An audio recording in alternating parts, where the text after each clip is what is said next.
Hallo und herzlich willkommen hier zu einem neuen Video auf dem Tunze-Kanal. Wenn ihr euch mal hier ein bisschen umschaut, ihr seht es um mich herum schon, wir sind mal wieder bei meiner lieben Mama. Wir machen heute mal wieder ein richtig cooles Video bei Mama Tunze. Ihr wisst es, in den letzten Folgen, Episoden, wie auch immer wir das hier nennen, auf diesem Kanal haben wir auch immer wieder großartigen Menschen die Bühne überlassen. Und dabei habe ich sehr viel gelernt und es ist auch mir eine große Ehre, dass ihr dabei auch ganz viel lernen dürft. Und ihr wisst, meine liebe Mama ist ein Wissensschatz. Und wir haben uns heute ein schönes Projekt ausgedacht, nämlich meine Mutter hat es gerade liebevoll Mutmach-Video genannt.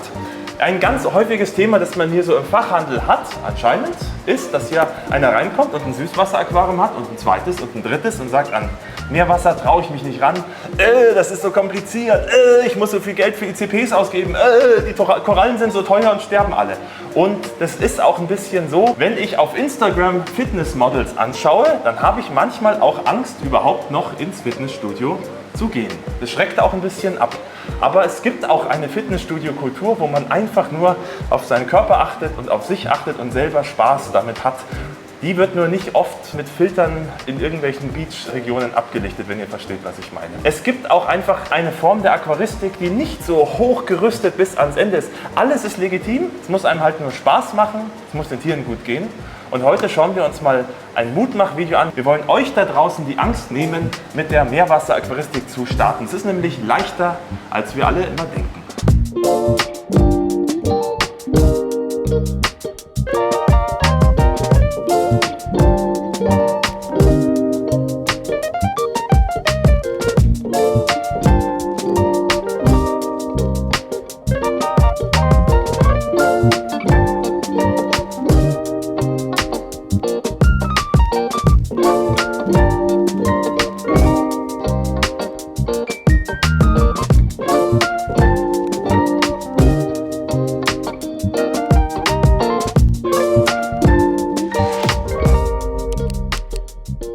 Genau das hätte ich jetzt sagen wollen, was mein Sohn gerade erzählt hat, aber passt schon. Es ist wirklich so, dass ich wöchentlich mehrere Menschen habe, die sehnsüchtig durch den Laden gehen und sagen, wow, das hätte ich auch gern.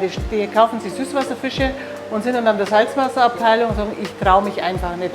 Ich habe im Internet nachgelesen, es ist so kompliziert und es ist so irrsinnig teuer, ich brauche da 10.000 € für. Das können Sie schon irgendwann machen, wenn Sie das wollen. Sie können es auch gleich machen, wenn Sie das wollen, aber Sie können auch einfach etwas machen, was man schon das hat man schon gemacht, wie ich jung war und ich bin jetzt richtig gut schon in den Jahren. Ist schon eine Oma? Genau. Damals ging das mit richtig mieser Beleuchtung, mit richtig schlechten Eiweißabschäumern im Verhältnis zu den heutigen. Keinen Streams, sondern mit irgendwelchen Pumpen in der Hoffnung, dass die Korallen trotzdem nicht abkacken. Und genau diese Korallengruppe oder auch die Algen wollte ich Ihnen einfach gerne mal zeigen.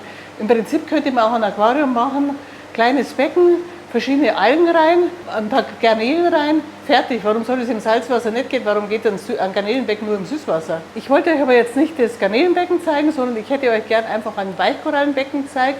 Ich habe jetzt eins ausgeräumt, habe jetzt einzelne größere Tiere schon rein. Das Becken ist 1,20 Meter, 60, einfach, dass man dann sieht, wie groß die Viecher wirklich sind. Und ich wollte euch auch noch ein paar Sachen zeigen, die hier so bei mir im Laden passiert sind, wo Korallen zum Beispiel, weil sie an dem Glas angelegt sind, einfach am Glas, den Rest ist verkauft worden und am Glas wächst die Koralle dann einfach weiter. Sie können da Nachzuchttiere reintun von den Korallen, Sie können Nachzuchttiere von den Fischen reintun. Prinzipiell sind sie mehr unabhängig und keiner kann mehr jammern, dass wir das Meer kaputt machen. Ich wollte eigentlich noch sagen, wir haben logischerweise auch Steinkorallenbecken. Dass ich so ein Weichkorallen-Fan bin, hat nichts damit zu tun, dass es bei uns keine Steinkorallen gibt, dass ich mit den Steinkorallen nicht klarkomme.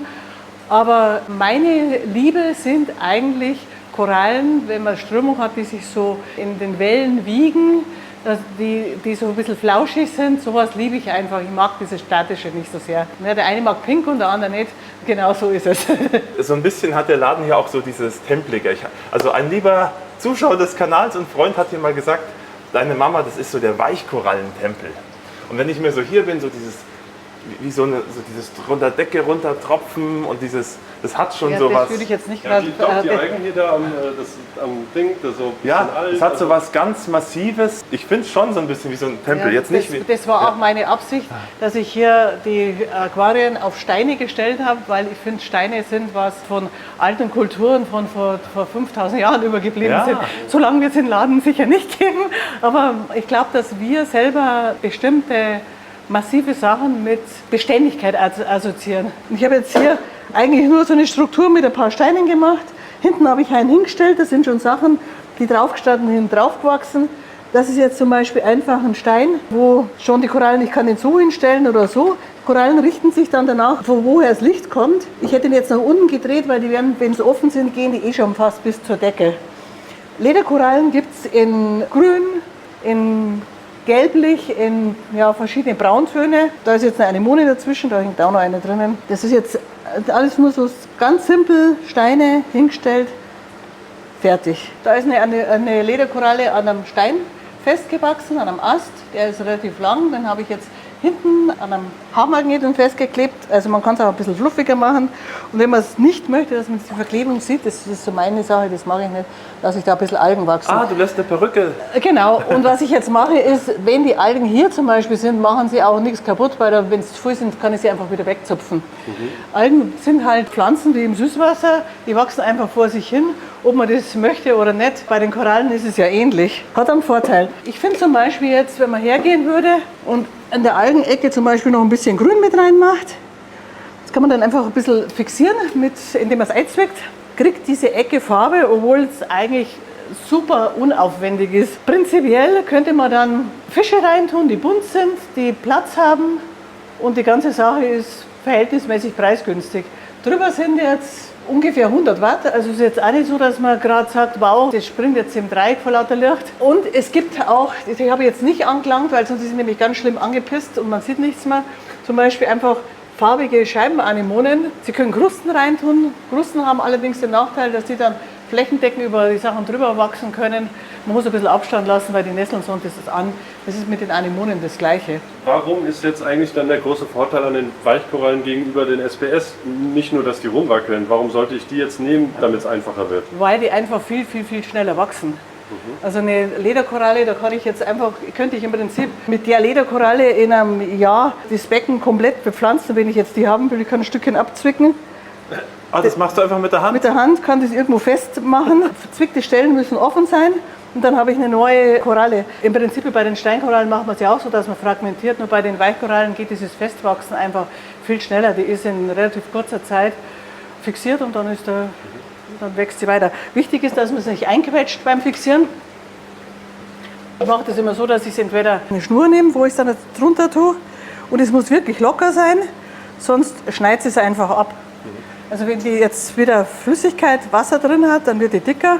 Ist es sehr eng, dann haben sie einen Teil hier und einen Teil da und der Rest ist einfach weg. Und wie gesagt, verletzte Stelle, wo ich es abzwickt habe, muss offen sein, sonst heilt es nicht. Und so legst du das jetzt einfach rein? Dann lege ich es einfach rein und dann wächst es wieder weiter. Und wie leicht das eigentlich geht, das kann man zum Beispiel hier sehen. Da war die Lederkoralle angelegt gewesen und da ist ein kleines Stückchen runtergewachsen. Das ist jetzt ungefähr ein Dreivierteljahr her. Und jetzt ist vorher war das so winzig klein, so 1 Zentimeter und so groß ist es geworden. Oder hier war eine Gorgonie drin und die hat überall so kleine Pfutzel hingemacht und jetzt ist halt die Wand gegorgoniert. Die Wasserwerte sind für Steinkorallen total wichtig. Wenn Sie da Nitrat drin haben oder einen Haufen Phosphat, dann bringt den Krüppelwuchs oder denen geht es einfach schlecht. Weichkorallen halten Wasserwerte aus von der Qualität her so, dass ich es auf keinen Fall trinken würde. Nicht wegen dem Durchfall, sondern einfach, weil so viel Phosphat und Nitrat drin ist. Also man kann die auch in Fischbecken reintun, wo man dann mehrere, jetzt nicht riesige Fische, aber eigentlich einen Fischübersatz drin hat, das man in einem Steinkorallenbecken nicht mehr machen kann, weil man mit dem Wasserwechseln oder mit dem Reinigen des Wassers nicht mehr klarkommt. Das hört sich an, als könnte man gar nichts falsch machen eigentlich, oder? Man kann immer was falsch machen. Man kann zum Beispiel wochenlang das Licht ausschalten. Salzgehalt, Weichkorallen, die sind ein bisschen toleranter, aber man kann die nicht einfach 10% hin und her schwappen lassen. Da mögen sie uns auch nicht mehr. Aber wie gesagt, wenn Sie jetzt da 50 oder 80 Milligramm Nitrat drin haben, das geht einer Weichkoralle am Arsch vorbei. Das macht es einfacher, wenn man keinen Bock hat, regelmäßig was zu machen oder nur ab und zu mal ein Stäbchen reinhält, ist schon ein bisschen lila. Vielleicht soll ich das Futter ein bisschen reduzieren oder mal den Wasserwechsel machen. Oder einfach zum Beispiel eine größere Menge Calapas reintun. Calapas sind Pflanzen. Pflanzen brauchen zum Wachsen Nitrat und Phosphat. Und wenn das Nitrat, das ist wie ein Algenreaktor, wenn Sie das Nitrat und Phosphat drin, dann ist erstes im Wasser und dann ist es in der Alge und dann können Sie es wieder raustun. Mir geht es jetzt nicht darum, dass jeder ein Weichkorallenbecken haben soll. Mir geht es eigentlich darum, dass sich jemand traut, überhaupt mal einen Schritt in die Richtung zu machen und Freude daran zu haben. Ich habe zum Beispiel an der Blumenwiese sau viel Freude, ich brauche keinen englischen Rasten. Das ist eigentlich so der Anfang, Meerwasseraquaristik für Faule. Es gibt dann noch relativ viel, das habe ich jetzt nicht, weil wenn ich die jetzt rüberstelle und anfasse, die Röhrenkoralle, der macht die zu und dann sehen Sie noch rosarote Nippel und dann hat sie die Sache, die mag er nicht aufmachen. Es gibt einfach Röhrenkorallen in Grün, es gibt Scheibenanemonen, es gibt verschiedene Scheibenanemonenarten von Riccodeas. Die Scheiben gibt es bis zu dieser Größe und Anemonen gehören im Prinzip auch in die Richtung. Alles, was rund ist und ein Maul in der Mitte hat, gehört zu einer Gruppe. Die sind alle unempfindlich. Die Faustregel ist einfach, wenn etwas schnell wächst, leicht zu halten ist, ist es im Normalfall preisgünstig. Das stimmt nicht immer. Riccodeas zum Beispiel aus der Karibik sind teuer, aber das sind dann die Sachen, die man sich auch als Nummer 5 und 6 oder 7 reintun kann, wenn man sieht, dass man eigentlich Freude dran hat. Ich denke einfach, es ist so schade, dass sich Menschen nicht rantrauen oder teilweise ihre Händler gar nicht fragen, weil sie sagen, nee, ich habe gelesen, das geht eh nicht. Ist erledigt. Nicht jeder muss am Porsche fahren, um glücklich zu sein. Jedes Auto hat was. A kommt man von A nach B und B ist es manchmal einfach, ja, mit dem VW-Bus kann man mehr transportieren und mit einem ganz kleinen Auto kann man super gut in München parken. Alles Dinge haben seine Vorteile. Ja, die Leidenschaft, die entwickelt sich ja auch. Die Freude dran, die hat überhaupt nichts damit zu tun, ob etwas jetzt 100 € oder 20 € kostet. Wenn Sie jetzt zum Beispiel 3 Becken haben, haben wir uns eigentlich nicht mehr so haben wollen. Man kann aus dem Süßwasserbecken auch ein Salzwasserbecken machen. Ich habe ab und zu mal die Frage von Kunden, ist denn ein Salzwasseraquarium von dem Silikon anders wie ein Süßwasseraquarium? Da gibt es überhaupt keinen Unterschied. Der Unterschied ist nur, dass Salzwasser ein bisschen andere optische Brechung wie Süßwasser hat. Wenn das Becken nur 30 cm Tiefe hat, dann schaut es eben aus wie 25. Dann wird es ein bisschen schwierig, da noch einen schönen Aufbau zu machen. Ansonsten, wenn es Sie nicht stört, dass das alles an der Scheibe klebt, ist es auch in Ordnung. Wenn Sie anfangen, suchen Sie sich ein Geschäft, wo Sie mit dem Besitzer oder dem Händler oder dem Verkäufer warm werden können. Reden Sie mit dem, schauen Sie, dass Sie am Anfang ein bisschen ein Handnummer werden. Mei, das ist wie mit dem Laufen. Irgendwann braucht man die Hand nicht mehr und man läuft selber.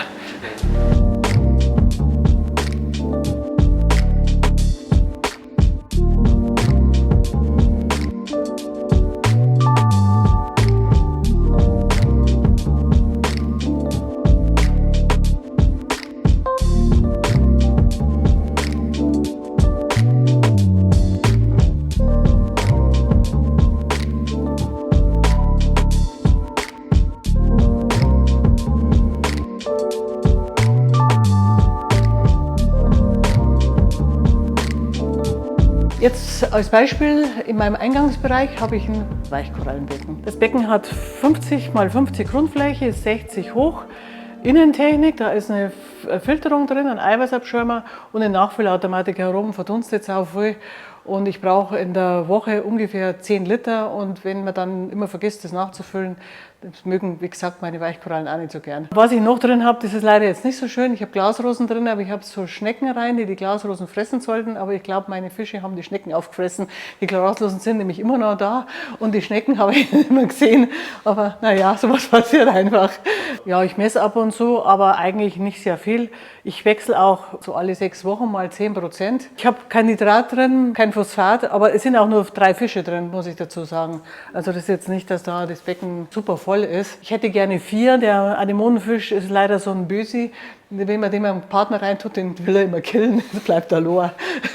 Was da jetzt allerdings drüber ist, da ist eine Kestellampe drüber, also die ist jetzt nicht ganz preisgünstig, aber ich habe hier das Problem, da hinten sieht man die Sonne und es ist im Sommer super hell da heroben.